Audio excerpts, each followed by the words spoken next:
Good morning and welcome to another online Sunday school class with Tunnel Hill Baptist Church.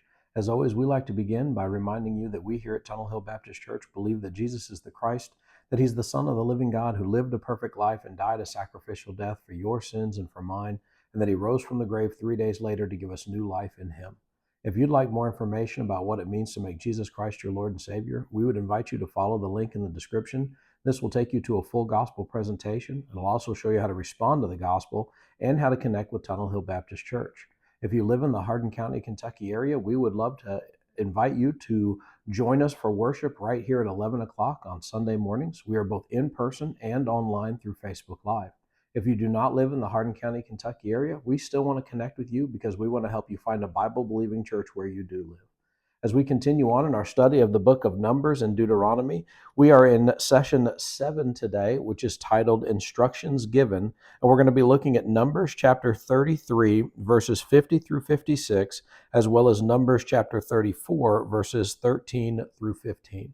So again, this is session 7, titled Instructions Given, looking at Numbers 33, verses 50 through 56, as well as Numbers 34, verses 13 through 15.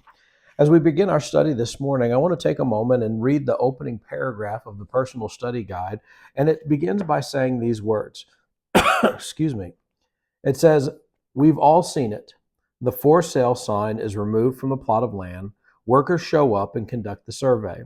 They put little orange marker flags in the ground. Trenches and holes are cut and dug. The ground is leveled. Concrete trucks show up. Construction crews arrive on the site day by day. And in a few months, the house, the subdivision, or an apartment complex is complete. Every step occurs according to a plan that someone developed beforehand." When we think about that every time there's a new construction thing, we live here in Elizabethtown, Kentucky, and we've seen a lot of construction. Even as we speak, there are apartments that are being finished up just down the road from Tunnel Hill Baptist Church. And we recognize that there's a plan to that, and that one thing must get done before the next one begins. And a lot of times there's a very specific process that has to happen in order to make sure that the building has got a firm foundation, that it is well built, and that the finishing touches are the finishing touches and not something that can get messed up later down the road. And it leads the book to ask this question: why is it important to follow the plans when doing construction? And what happens when we don't? And so, as we ask questions throughout our study today, we would invite you to take some time and really interact with those questions. If you're watching this by yourself, we would encourage you to get a pen and paper and to take some time to answer those questions, write down your responses as maybe you take notes throughout the rest of the study. If you're watching this with a friend or family, we would encourage you to pause the video, have a discussion about whatever it is we're talking about or whatever question we ask. And in both cases, whenever you're ready, just hit play again and we'll keep going in our study. So again, the question is this: why is it important to follow the plan when doing construction? And what happens when we don't? Take a couple minutes, pause the video, either write some things down or have that discussion, and then whenever you're ready, just hit play again.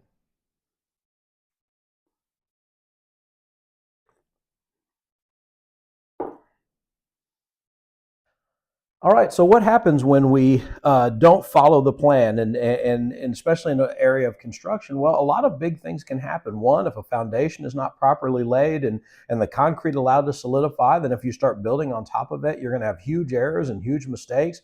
If you start to bring people in an attempt to do some of the interior maybe before the exterior is done, as you run the risk of there being accidents or people falling over each other, or even just unsafe work environments. Maybe you have someone trying to finish the work on the first floor and move up to the second floor, but the second floor is not done being built, and there's places there that someone who's maybe hanging sheetrock or doing electrical work might be dangerous for them to be there, or they're just flat out not able to do it because the things that have to be in place, like the framing and whatnot, are not available to them in order to complete their job. And so people can get hurt, things can be built poorly, there can be accidents that lead to something that was supposed to be done having to be redone because of mistakes. There's a lot of things that can go wrong when we don't do that. If we think about it, there's a lot of areas of life There are plans that we need to follow, and when we don't follow those plans, they can lead to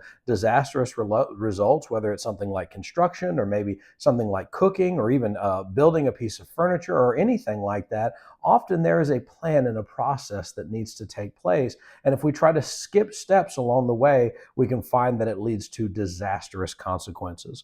The book has this to say.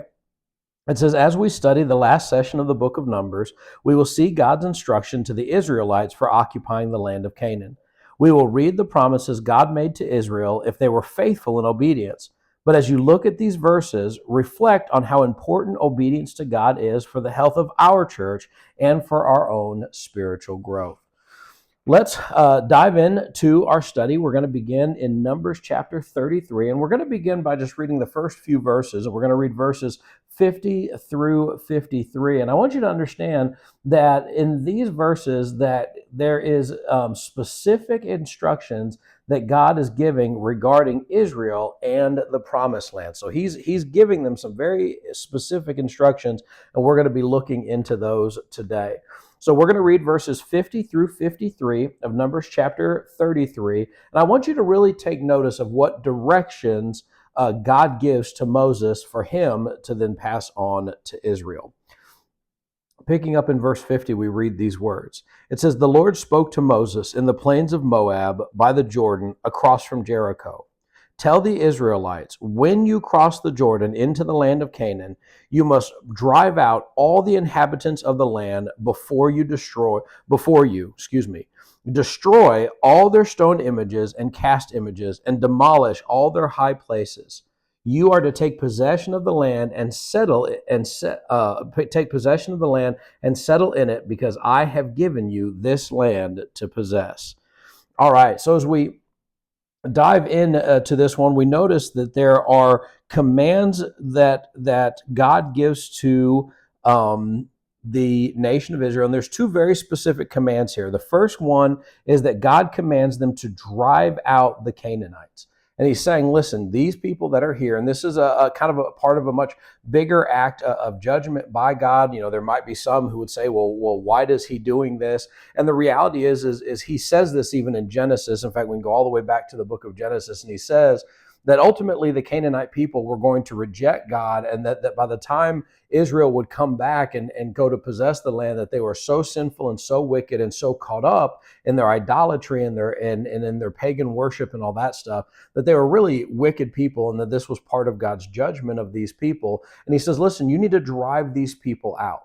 You need to drive them out of the land, and you need to completely remove them from the land. And also with that, you need to destroy every relic, everything about their culture that relates to their idolatrous worship. Kill destroy every idol, whether they're made out of wood or made out of metal. Throw down all of their high places, which were places that they would have performed sacrifices and done their acts of worship. He says you need to utterly remove all of this from them, that this is a thorough act of saying, like, you are removing these people and their religion and their idolatry from the land of Canaan. The book describes it this way. It says, after ridding the land of the current inhabitants and destroying all vestiges of their pagan worship practices, only then could the Israelites take possession of the land. This meant the land they would inhabit would not be the same as what was there now. Its culture, belief systems, religious practices, values, government, and social organizations were not to be transformed. And basically what it's saying is God is saying, I am making you a people that is set apart. I am making you a people for myself, and I am telling you how to live, how to worship, how to function in covenant with me. You are not going to allow what they are doing in the land right now to have any influence on what is happening, what I have established and what we have established at Mount Sinai and with the covenant. And so you are going to remove all of that. So in no way, shape, or form does that touch the covenant that we have with each other. That leads the book to ask this question, which was, why was it important to destroy the idols and the high places devoted to false gods? And so we've talked about that a little bit, but I'd like you to kind of expand on that. Why was it important to destroy the idols and the high places that were devoted to these false gods? Take a couple minutes, pause the video, answer that question, and then whenever you're ready, just hit play again, and we'll keep going in our study.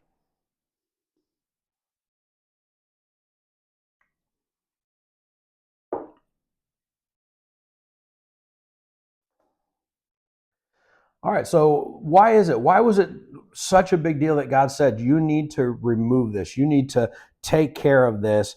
And the book actually answers that question a little bit. I want to go ahead and read this. It says, God knew that the idolatry in Canaan would distract the Israelites from him. And so what we see here is what's happening is he knows that the idolatry and the practices of these other nations and the worship of their false gods would distract, and I would even go so far as to say entice the nation of Israel to move away from God and to move away from their covenant relationship with God. There, he just knew this was a their practices and what they did and what they believed would ultimately be a corrupting thing, and it would have an impact on the nation of Israel.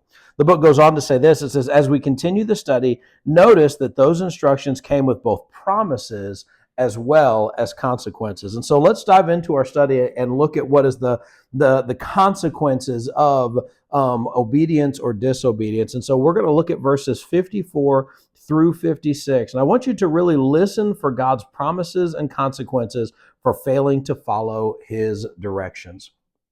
Picking up in verse 54, we see this. He says, you are to receive the land as an inheritance by lot according to your clans. Increase the inheritance for a large clan and decrease it for a small one. Whatever place the lot indicates for someone will be his. You will receive an inheritance according to your ancestral tribe.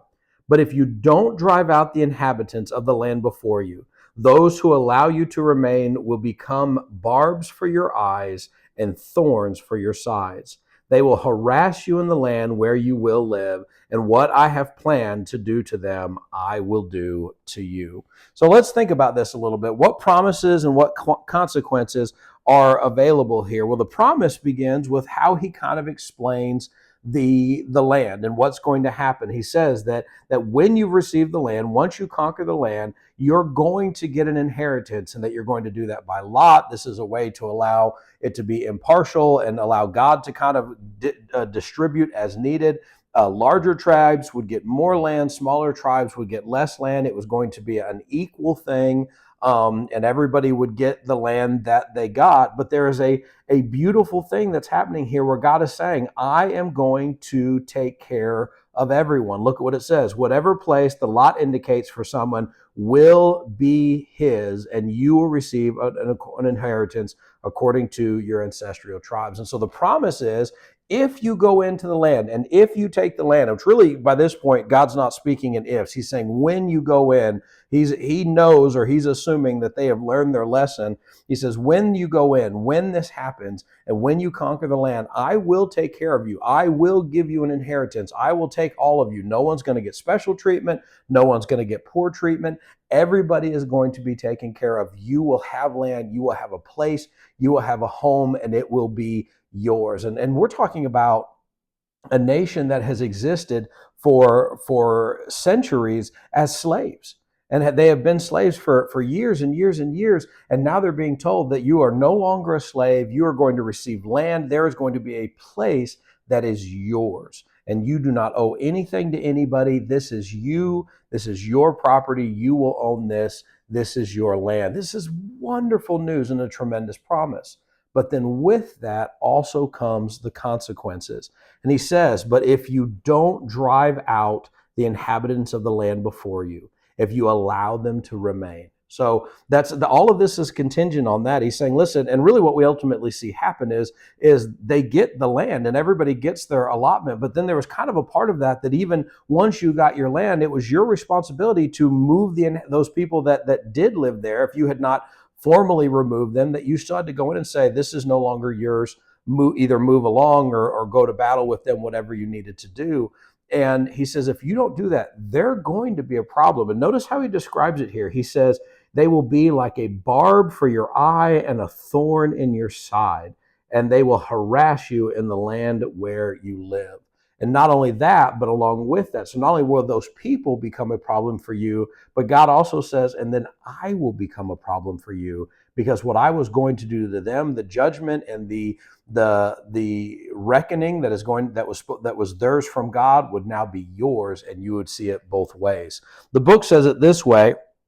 It says there's this visual image that God used to describe the negative influence of the Canaanites. He says the word translated barbs refers to a small but sharp object that would splinter someone's eyes. The result would be discomfort, infection, and maybe even the loss of sight. The lesson was that even the smallest remnant could inflict unbelievable damage. The thorn in the side could cause discomfort, pain, and even infection. God's purpose was not just to run the people out, but to remove their idolatrous beliefs and pagan practices.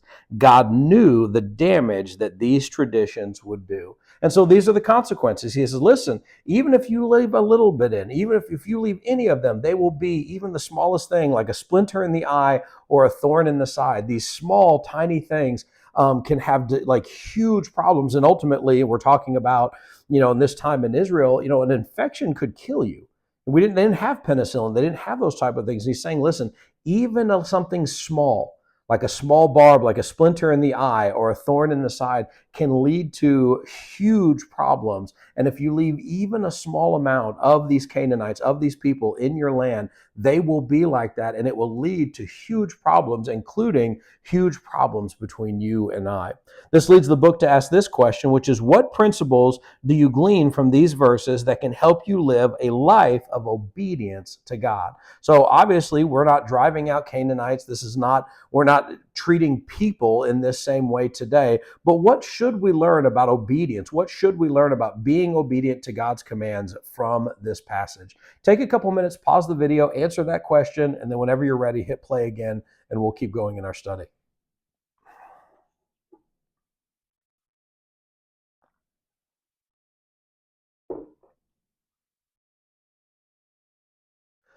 Okay, so in a lot of ways, the Canaanites represent sin in our life and in the life of most people. And they were sinful, idolatrous people. And when they were allowed to remain, they tempted and they enticed Israel into sinful, idolatrous things. And so when we think about the call to obedience that God is giving to them, he's saying, listen, you need to fully obey me. You need to totally do what I'm telling you to do. Don't half do it.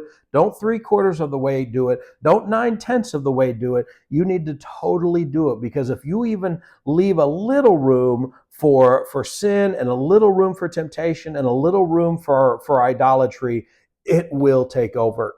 Excuse me.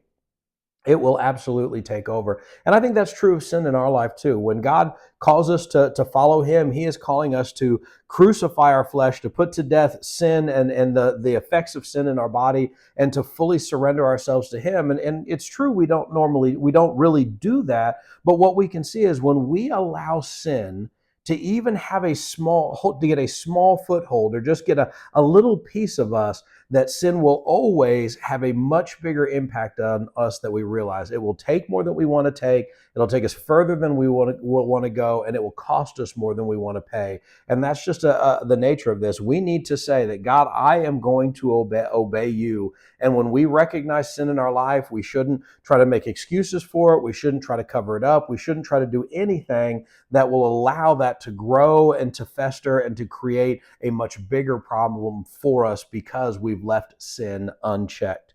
The book says this. It says, God wasn't finished with his instructions for settling the promised land.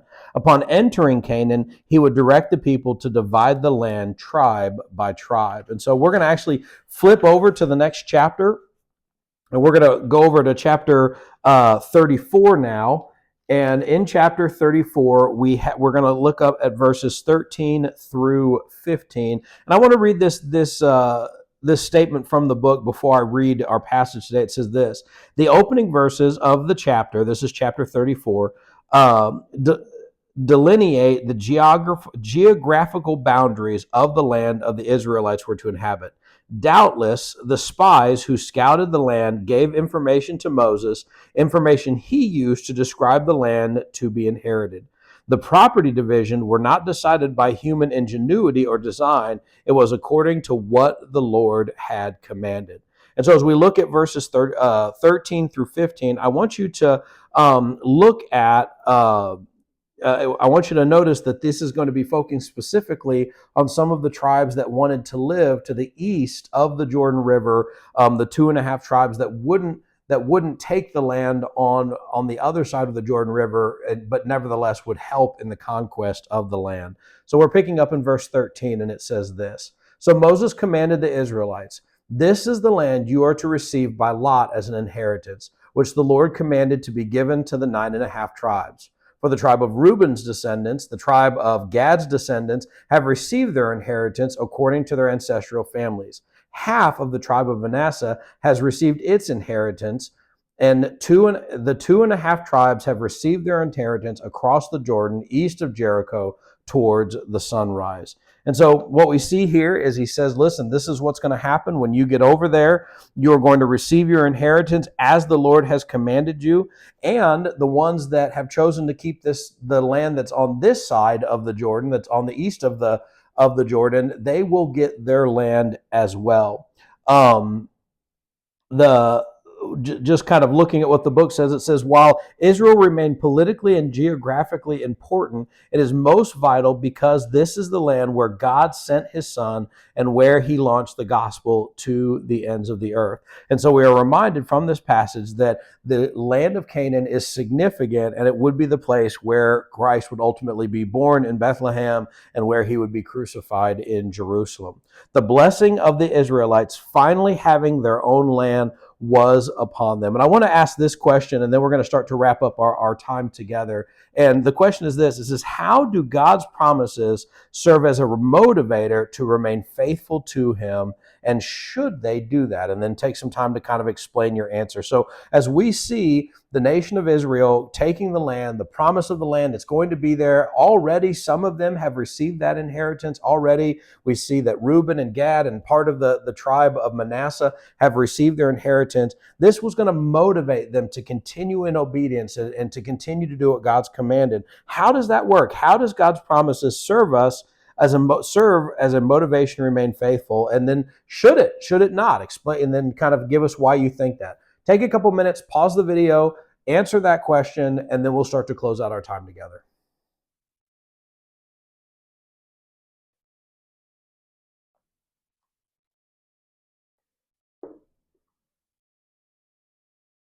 All right, so the question is, how do God's promises serve as a motivation to remain faithful to him?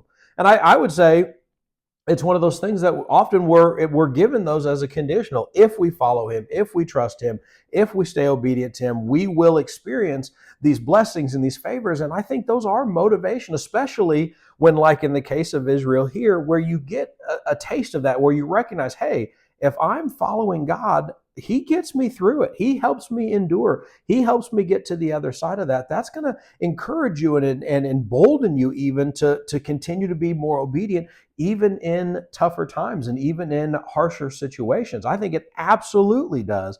And I think that's not a bad thing. I think when we taste and see that the Lord is good, as the scriptures say, that's going to give us motivation. That's going to strengthen our resolve and help us to be more obedient. And I don't think that's a bad thing at all. Now, I don't think it should be the only reason. I think we should do it because God is worthy and God is gracious and loving, and God is a good God, and he deserves all glory and honor and praise, and he deserves every bit of worship that he gets. But we also recognize that these things help us along the way. I know from my own spiritual life, there have been times where I have done the right thing. There's been plenty of times where I haven't, but there are times where I've done the right thing and I've seen God's blessing and favor, and I've seen good things come from it. And that helps me when I get into maybe a little bit tougher situation to say, hey, last time or this time some time ago, I saw God work through this because I was obedient to his word.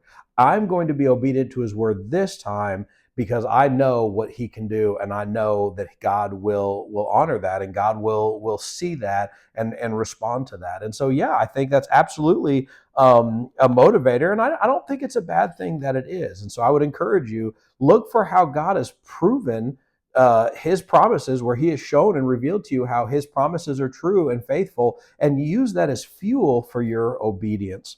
The book has this to say. It says, it challenges us to make a list of blessings that we have received and to spend a few moments offering prayers of thanksgiving to God for his blessing. And that's what I want you to do to close out our time today. We are seeing the nation of Israel about to go into the land and about to fully fully realize the promises that God has had for their people since Abraham. And so it's an amazing thing. And I would venture, if you have been following Jesus for any length of time, that you too have experienced God's blessings and you've experienced how God has kept his promises to you in your life. And I want you to take a couple minutes. Take some time. Think of all the ways, let me say it, all the ways that you have received blessings and times that you have received good things from the Lord. Take some time, write those down, or just discuss them. Write those down, and then I want you to close out your time just praying a prayer of thanksgiving and adoration and love for God and thanking him for all the ways that he has blessed you. When you get done doing that, we would invite you to join us for worship right here at Tunnel Hill Baptist Church. We are both in person and online at 11 o'clock this Sunday morning. We are so glad that you joined us for this Bible study today. Thank you. God bless.